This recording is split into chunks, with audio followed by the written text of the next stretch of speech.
Welcome to the Jewish Diasporist, a podcast exploring the political, social, and cultural implications of life in diaspora. We are your hosts, Zach Smerin and Ben Yanowitz.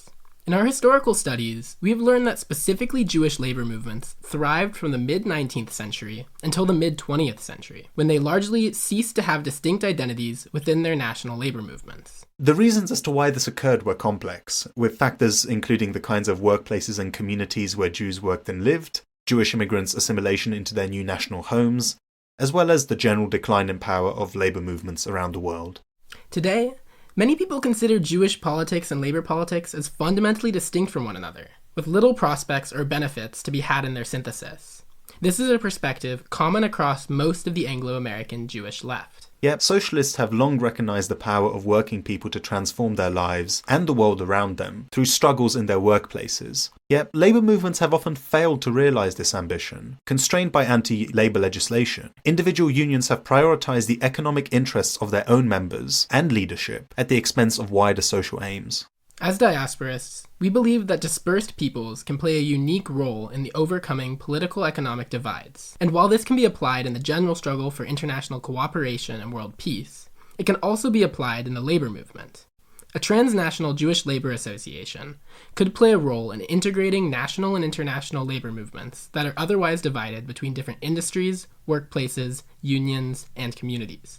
With this episode, we seek to begin a conversation about labor organizing and its relationship to Jewish politics. Joining us is Laurie, a Jewish union rep from Poland, who will talk to us about some of the basics of her work, especially in her own local context.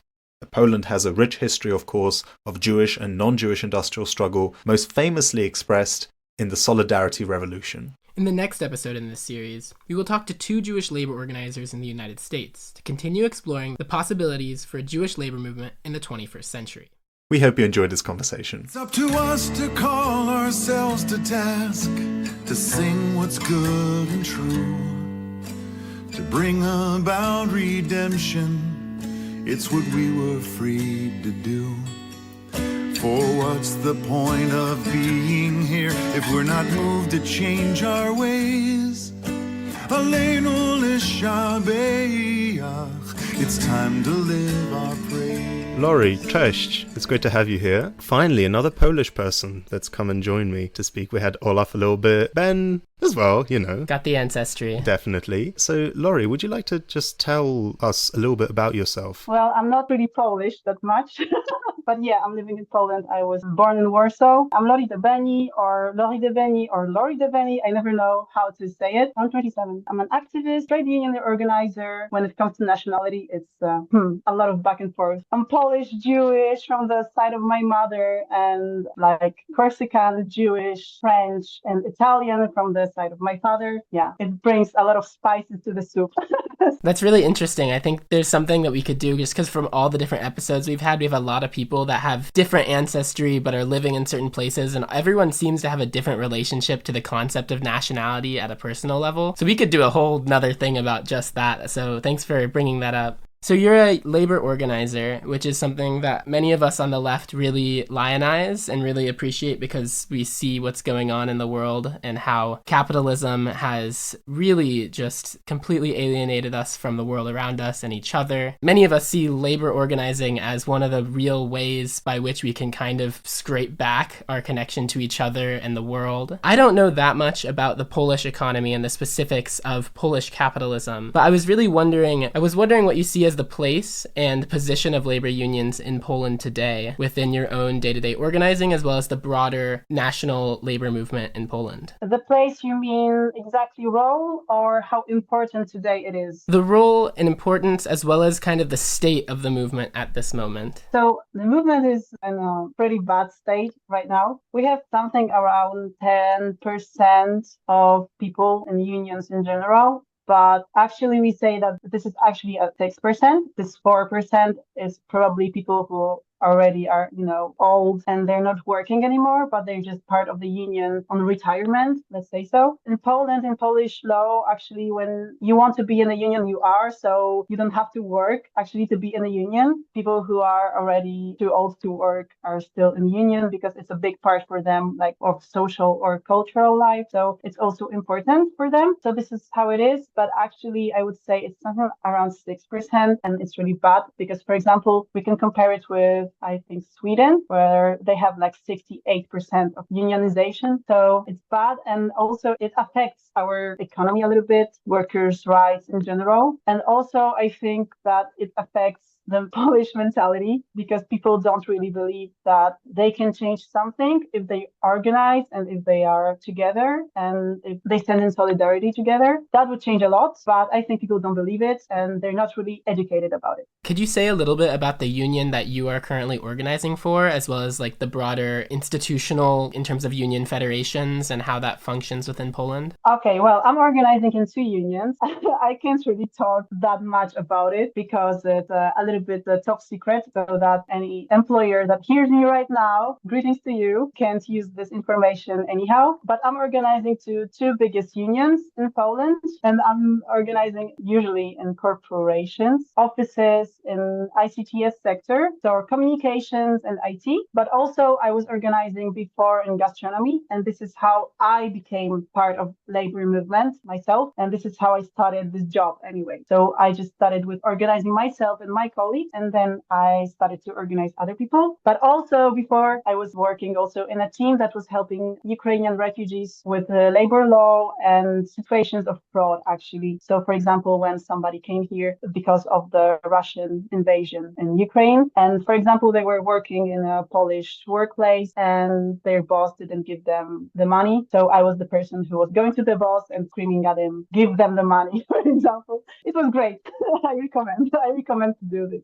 You mentioned there a little bit about labor law, and of course, Poland is the country of solidarity, of Solidarność, that it became famous for a few decades ago. And so something that I think is quite surprising to people that might hear from it outside is that Poland actually has one of the weakest labor laws in Europe, where this big opposition movement, one which I think in quite a few different ways was not socialist in terms of the perspective it itself identified as, but in terms of its actual organizing methods, its establishment of workers' councils in the 70s and 80s. It's a very, very interesting point. But so can you tell us a little bit more about the situation of labor organizing in Poland and the sort of repressions and administrative blocks that corporations and the state are able to use to attack and persecute labor organizers? The biggest problem, how the labor law or actually civil law is constructed, are civil contracts. I'm not sure how we call it in English. Yeah, śmieciówki. I've heard that sometimes we say contracts of mandate, but I'm not sure. In the UK context, they are called 0-hour contracts because they don't have guaranteed hours of working. I don't know how it is in other countries, but in Poland, it means that, for example, usually it is a solution for people who are freelancers. We're thinking like this about this contract in the first place. So, for example, I was working as a freelancer under these contracts, and this was totally legal because, of course, I didn't have hours. I only had a deadline. Nobody was controlling me. I could do whatever I want. And of course, it was totally legal in that situation. But the thing is, people who are under these contracts are not legally workers. They don't fall under labor law.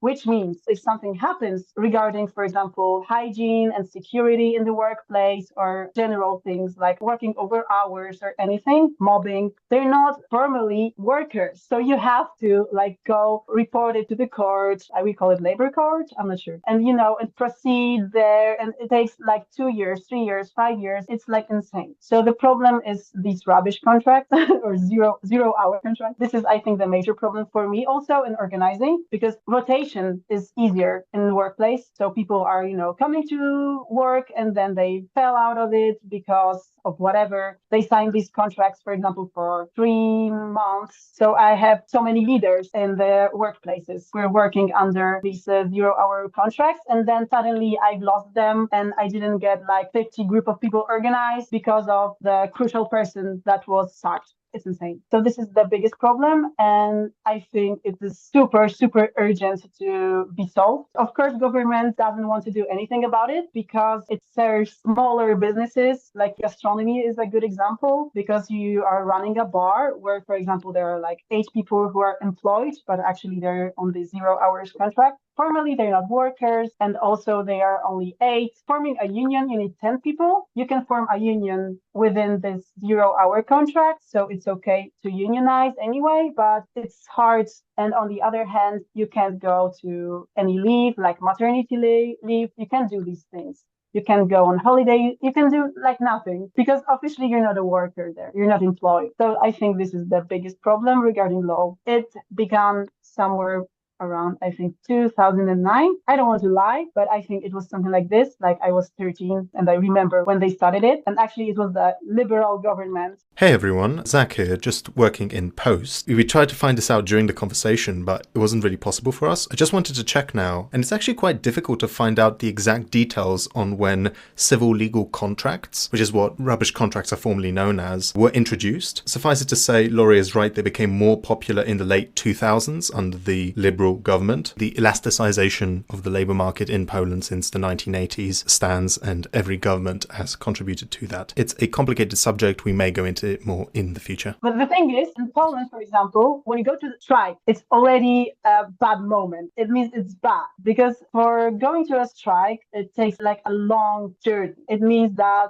negotiations went bad, and also that you organize so many people around a hot issue that the strike is starting. So it's already bad. But also, for example, for me, in my organizing, the constant struggle is that people, when they think about union, they think about the strike. And I'm like, okay, that's not good because they're scared of this. And I'm like, no, we're not going to strike all the time because there's not long-term change for workers when it comes to, documents in the workplace, because you put, different changes in those documents regarding this one workplace and workload. I don't know if you have something like this in UK and US, but in Poland, there is something like this and you negotiate upon that. So when you put these changes there, this is the real impact that the workers have. If they go on a strike, what they gain? Nothing. They can be fired or nothing will change. They're going to be frustrated because they went on a strike. There was so many risks and they gain nothing. So this is the problem with striking. You have to remember about this, that, for example, in Poland, it is what it is. I don't know how it is in UK and US because these are different laws. In Poland, striking is a little bit, I always push back a little bit that, come on, we're not going on a strike unless you really have to. Don't think about the strike when you think about the union. You should think more about change, about impact, about negotiating, about the thing that your needs can be taken to the table where you sit with your boss, for example. I think that's a really important point. I think so many people in the US, especially, and in different places, like one of the things I noticed in the UK is the strike culture is completely different. The UK has to do with the laws too, but when they go on strike, it's very much the piece of the negotiation. It's a tool to be used, a weapon that's meant only to influence the negotiations. And in the US, I think with the ongoing UAW strike, we're seeing that happening as well, where people are being much more strategic about the way they use the strike and not kind of fetishizing the strike as this glorious moment, which it can be. We look back historically and strikes are really almost legendary within the labor movement. There's really huge important strikes that we look back with a lot of fondness, but at the same time, we shouldn't be thinking about the strike as everything because it's only a moment where it's really the organizing that is what got them to that point that we should be glorifying and really uplifting, because that is the work that is thankless work most of the time. But it's so important for anything of actually making that change happen. Yeah, and as you say, it's something that is not, we shouldn't be fetishizing the strike as its own end-all be-all. Note that there's also differences between recruiting and organizing, because recruiting means that somebody is signing up to a union, is joining a union because of emotional reasons, like they're so angry or so sad about something and they sign up. And this is like quick fire. It happens quickly. For example, you can recruit a lot of people at the same time. And organizing is slow. It's about relationships with people, because the thing is, when employees have good relationship between themselves, between each other, this is what facilitates the process. So I always say to people, talk to each other, make some points, meet. This is the most important part, to know your colleagues. Like really, this is the crucial part to organize. And it's not that difficult to organize a union of 10 people. You just need 10 colleagues. You don't have to be great friends with them. The only thing you want to do is to have impact and to make change. So this is also important in organizing and educating. Agitate, educate, organize, crucial things. You mentioned a little bit about the government. Apart from the things that you've mentioned, some of the things that come to mind for me as well in Poland labor law, there's of course the firing of union activists. The courts return them back after 3 years, but by that time a lot of the union organizing efforts have collapsed. There's a very strong lack of funding for the PIP, the State Labor Inspectorate. Is that the equivalent of the National Labor Relations Board in the US? Kind of. It's a big mix between the NLRB and OSHA. Like they can go and say that you guys are doing things wrong, but they get no funding. They are sponsored by the government. Yeah, so I wanted to ask, recently it's been quite, international news about the election result in Poland. The right-wing populists, the far-right government lost its majority. Unless some sort of very strange things happen, it looks like there's going to be a coalition government between the centre-right, the centre, and the left, which is the post-communists and the... Yeah. No, you're right, totally. But when I hear this, it sounds like a nightmare. A coalition of liberals and left just to win with the super far right political party that still has majority as a political party. I don't know why everybody is so happy about.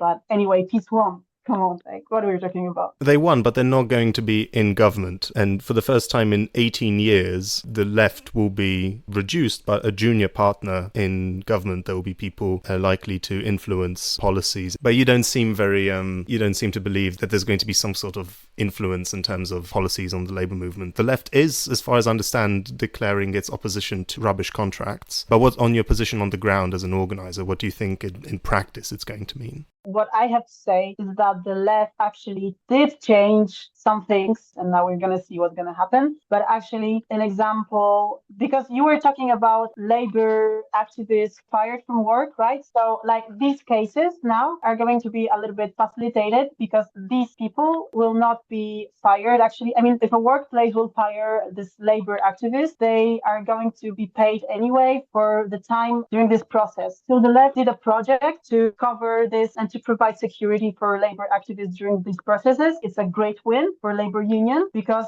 people are paid and they're not, unemployed for this period of time when they're waiting for being returned to work. It's great. And the second thing is that actually leftist politicians were the most supportive in even my cases when we are doing demonstrations regarding labor rights in one workplace or another. It was like individual cases. They were always there and they were, calling on the media. They were we could depend on them. Really, we could count on them. It was so great. I have to say this about them because it's true. But remember, important thing, Solidarność or solidarity is really close to Law and Justice Party politically and socially. So they know each other a lot, people in those two places. One thing they just said that just reminded me of something that really is quite shocking when you think about it. Some of the biggest strikes in recent years in Poland have been strikes by the teachers' union, ZNP. There were some actions that were also taking place this year before the elections, and you had a situation where even the politicians of the centre-right, the centre-right KO, would come to picket lines and declare their support, right? That's not to say that we actually trust them to do anything about that. But compare this with the situation in Britain, where the Labour Party, in opposition, will refuse to visit striking workers, whether they be railway workers, in the healthcare system, communications workers. They will remove people from their shadow cabinet. That's the Labour Party, the one that was set up to be the parliamentary representation of the labour movement, which says something. So yeah, in that case, it's a little bit better because any sort of opposition to the Law and Justice government is considered good in the eyes of the centrists. And so when workers strike in opposition to the Ministry of Education, they will get at least lip service. I was really interested by what you were saying about peace being really close to Solidarność, which is interesting because you kind of think of Solidarity.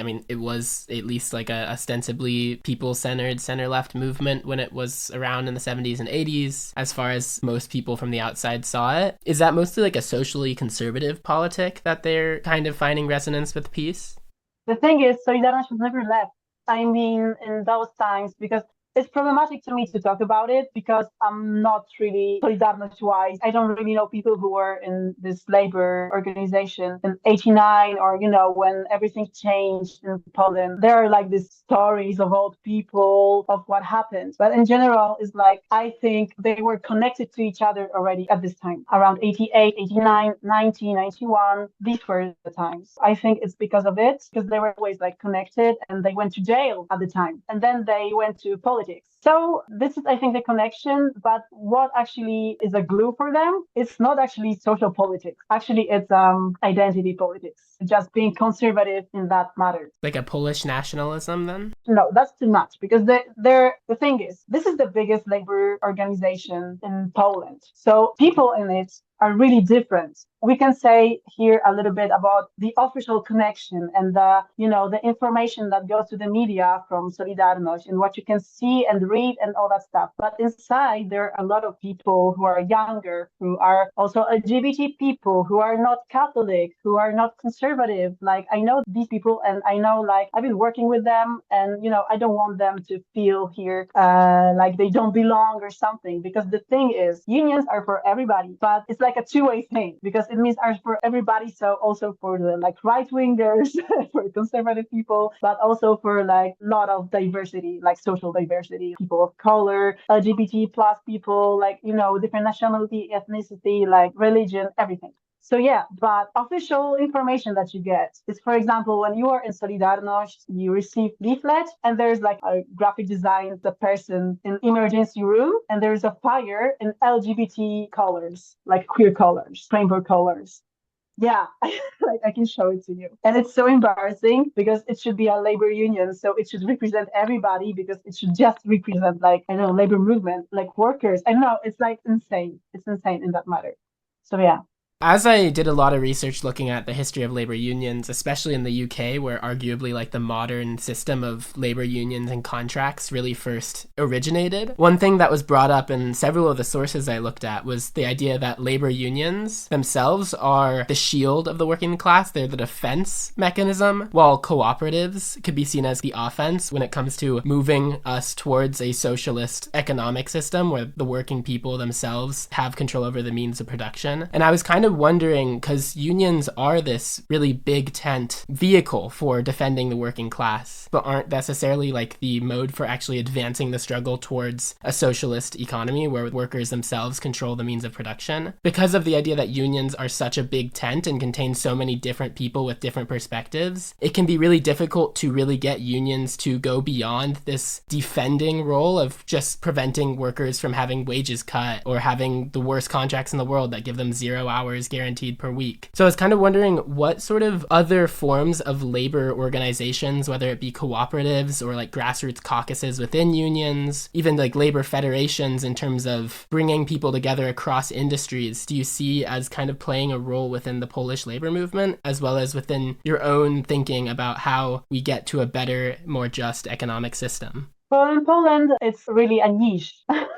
Come on. Talking about cooperatives, I mean, okay, cooperatives are quite, I think, still popular because there are a lot of cooperatives that are lasting for last, I don't know, 30 years, maybe 40 also. But the thing is that for young people, cooperatives are not really that interesting. I think that we in Poland live in a cult of starting your own business, even a small one. And this is a way to go, which is for me personally is exotic because I've never heard that in my household. Like for us, just being employed was always like a way to go. In Poland, there's this narrative that you want to decide on your own and having a business is the way to decide about yourself. And, so it makes people start small, sometimes not really well thought businesses and not really take care of their own employment rights. So it's weird, but about other organizations, there are organizations that are like international federations that the biggest unions in Poland are affiliating.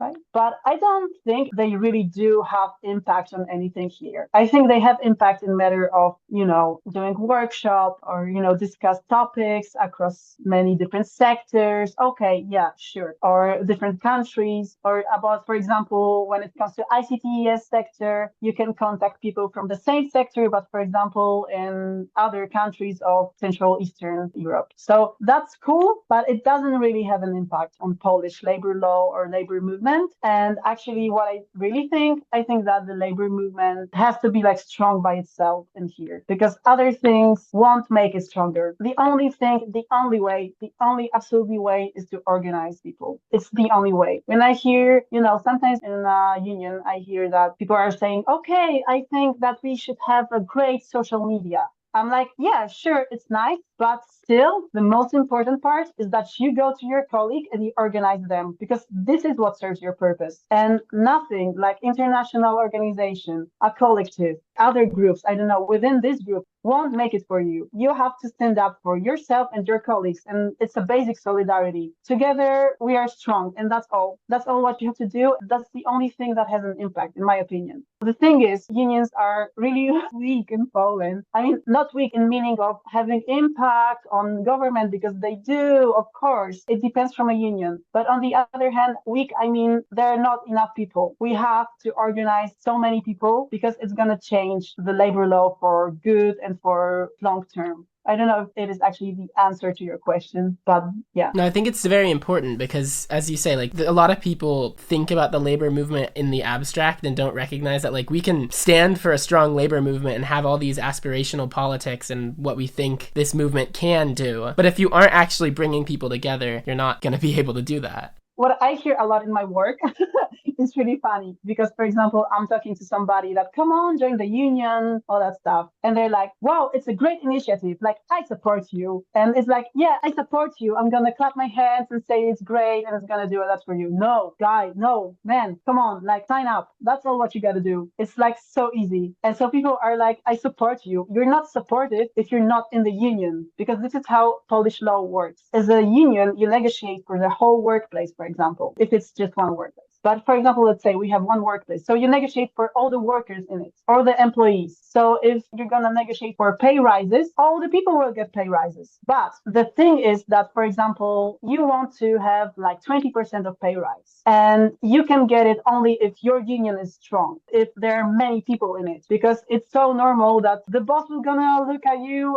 and ask, okay, how many people do you have in your union? Like 100 in a workplace that has like 1,000 workers? Okay, like 5. I don't care. 200, okay, maybe we're gonna do like 5% of pay rise, and you go on and on and on and on. And the only thing that you can do is to sign up. That's all. You don't have to be like super active. All it takes is actually to sign up and, pay your fee, your union fee. That's all. And it's not a lot of money because obviously all the workers are poor. Maybe not poor, but in general, we are here because, for example, we don't have enough money. So we're not gonna take your money and do whatever we want with it. It's just to like support many things, like, I don't know, paperwork or something. A lot of things like that. I was just thinking, because as we're talking about the actual practice of organizing a union and doing that, it's often very much focused on like one industry or one shop, one company. And it's not so much thinking about like the economy as a whole, at least in terms of how we structure the labor union. It's often like you have one union in this, and of course you have different models, whether it's organized along craft or industrial lines or just along per corporation, each having their own union. Is there any kind of organizing that's happening trying to unite the union? Like you mentioned federations, but is there any sort of like grassroots movements that's trying to bring together rank and file workers from across different industries or different companies to have that sort of perspective as a labor movement as a whole? We don't really have, I think, grassroots organizations which are not unions. But for example, if you work in one sector, you're also cooperating normally with unions with the same sector in different workplaces. We call it a section. So we have, for example, ICTS section. So the workplaces in it for big corporations are working together, meeting together, discussing together. And of course, they're bringing up the subject of like general economy, for example, or general labor law, because they know that this is the impact of their work. Also, these are big workplaces. So a lot of the unions in it are quite big. I mean, like thousands of people are signed up. It depends from, for example, how in general the workplace is. Sometimes there are workplaces that are very anti-union. and they know how to do it. And they hire people to take care of it, how to not unionize people inside. Classic union busting. I always work in difficult places, never in easy ones, which means union busting workplaces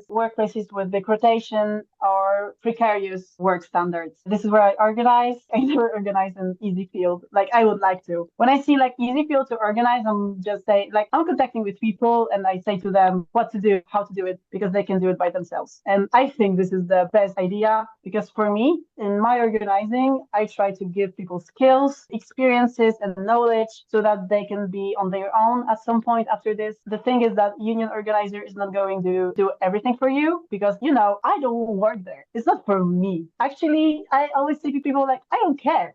I mean, of course I care, but I never say that. I'm like, I don't care. I'm not working in your workplace. You are working. The change is for you, not for me. It's not for me to feel better about it. It's not for me to feel, okay, like you did something nice to this girl that came to, I don't know, your onboarding, or we've met for a coffee and, you know, she's nice and I want to sign up to a union so that she can leave me alone. No, like, I don't care. It's for this person who's sitting with me there. It's for their, you know, work standards, for their life standards, for them to have, I don't know, maternity leave, so that, I don't know, their family life could be cool. Come on, like, it's for them. So I always say it's for you to have a change and to have impact, because the impact is the most important part of union organizing. Zach was saying about Inicjatywa Pracownicza, which is an anarcho-syndicalist, a little bit of a grassroots union organization, but it's actually formally a union. I am from this union, and I organized gastronomy within it. It's a great union also in smaller workplaces and precarious workplaces. It's really present in those places. And also they reach to some workplaces where bigger unions don't go. So I think this is important to say, that a lot of big unions don't go to organize in, for example, exactly gastronomy, other precarious places, because they think, oh no, the rotation is too big or something. There are a lot of problems. We don't want to do it. And Inicjatywa Pracownicza take on this thing. So I think this is important to state. I was just thinking we could wrap up with like a little bit of a conversation about how Judaism or Jewish identity might play into this. Because for many of us who grew up with a more progressive Judaism, we think of a big part of it as being like tikkun olam, fixing the world. And to me, like labor activism, labor organizing seems like one of the most effective ways by which we might be able to fix the world. But at the same time, not a lot of people actually think about themselves as Jewish workers, Jewish laborers. And therefore, there's not an obvious place for like a Jewish element within the labor movement. And especially when we think about the role of labor internationally, where the labor movement historically has been a part of the socialist progressive movement in the world and has historically not been able to achieve most of its goals when it's tried. Like in World War I, you had the Second International try to organize like a big mass strike that's goal was to prevent the outbreak of World War I. The fact that we still call it World War I shows that that didn't work. And I think a big part of that comes to the fact that they didn't have the capacity. Of course, they had millions of people that were on board with that, but at the same time, they were also organized in national sections. That meant that it was very easy for those national sections to be drummed up with jingoistic, warlike media that pushed them against each other and ultimately broke the coalition that could have been that preventing that war. For me, I see Judaism and Jewish community, and especially Jewish diaspora, as something that might be able to kind of build those grassroots connections between different national communities, because it's so easy, especially when you do have crises, to use, I mean, frankly, identity politics to drum up hatred for the other. And of course, Jews have often been the representation of the other, especially in Poland. But at the same time, I do wonder if there's a place for a Jewish labor movement as a way to try to connect things. And you do have things like the Jewish Labor Committee in the United States, which is still part of the AFL-CIO, that was founded in the 1930s as essentially like, it was kind of diasporist in the sense that it was there to oppose Nazism and oppose what was going on against Jews and support it through the labor movement as that axis of organizing. But in more recent years, the Jewish Labor Committee has essentially just become a Zionist movement. Like, they were very active in the pro-Demokratia protests against Netanyahu, but more recently they've essentially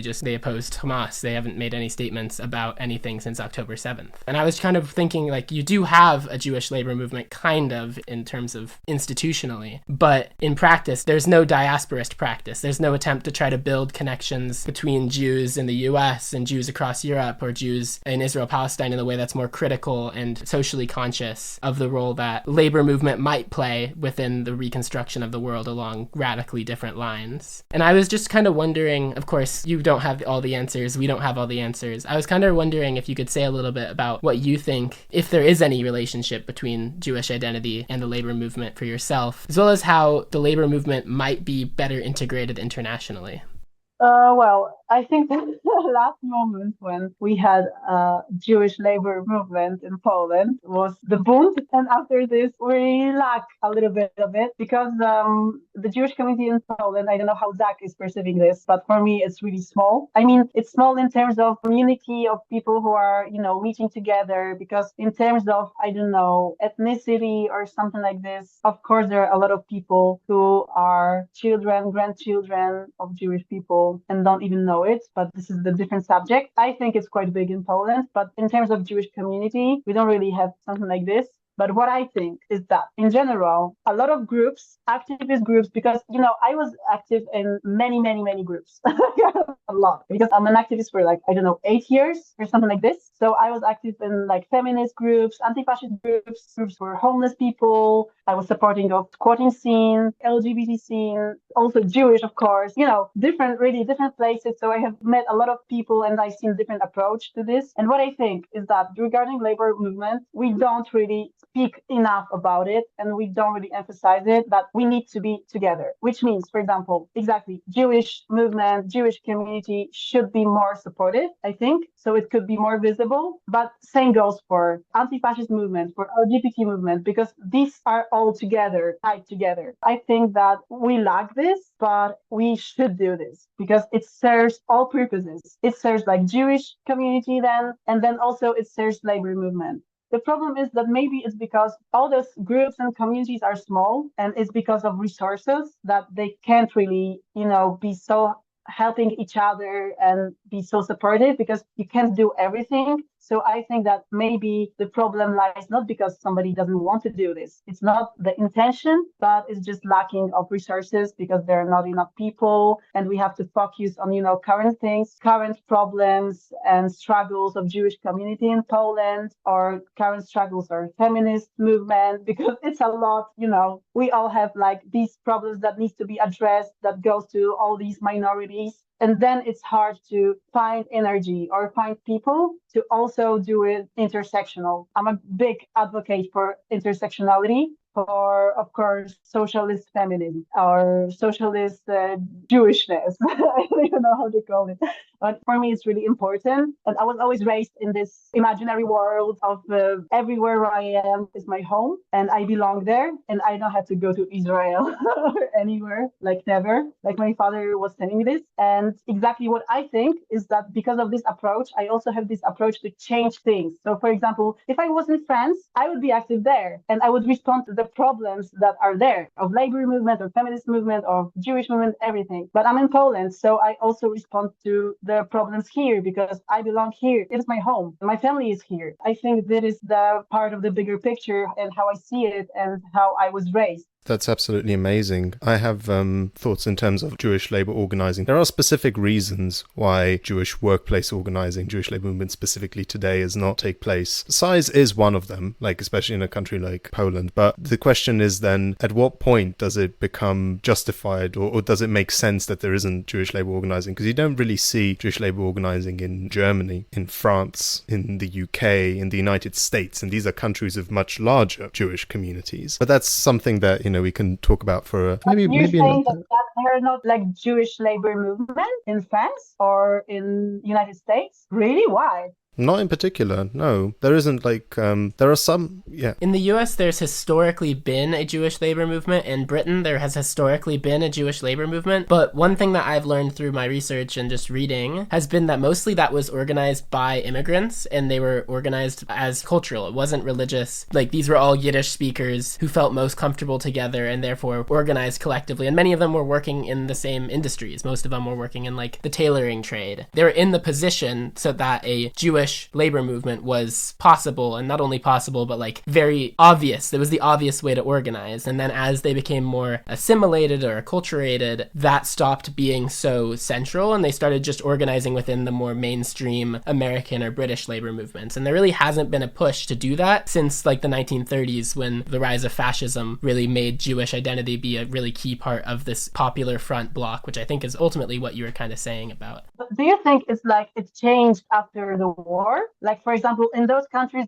I don't know if there were like any Jewish labor organizations, because I never was that interested in that, like worldwide, because I know about the Bund. For my family, it was always like a subject. I mean, a topic that my mother, of course, knows about the Bund. And, you know, even though I was in a family that was raised as Catholic, so we didn't even know that we are Jewish. So, you know, but still Bund was something, you know, like I was raised with the knowledge of this organization, like I knew about it. So I don't know if in other countries there was something similar back then, 1920s, 1930s. Yes, of course. How do we want to do this? I was sort of in the process of wrapping up. I think we should wrap up, but I think we can say a little bit more just to wrap up these threads. Jewish labor organizing is something that is a very important subject to us here, and we have been very keen to make this episode. We're going to connect it. Laurie, thank you very much again for coming. If there's any final shout-outs, points that you would like to mention, then feel free. You can have the final few words. Well, my point is, please organize. Join a union. Do it for yourself. United we stand, divided we fall. Remember this.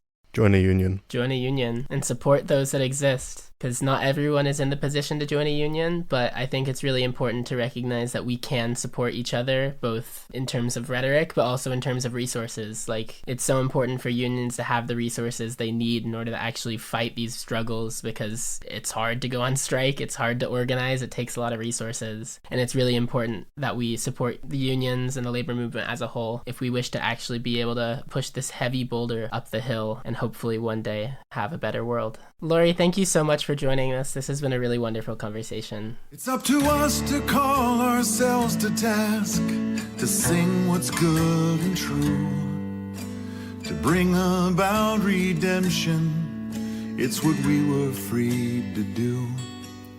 For what's the point of being here if we're not moved to change our ways? Aleinu l'shabeach, it's time to live our praise.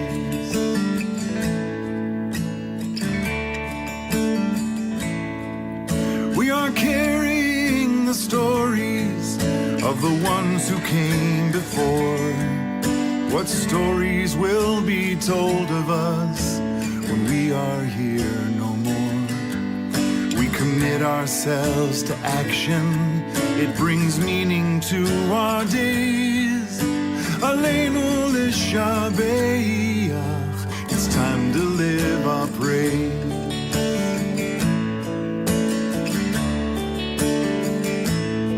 It's up to us to own the vision. We are an answer to a call. It's up to us to live the words we speak for the benefit of all. It's up to us to bow down deeply. There's a broken world to raise. Aleinu l'shabeach, it's time to live our praise. Aleinu l'shabeach, it's time to live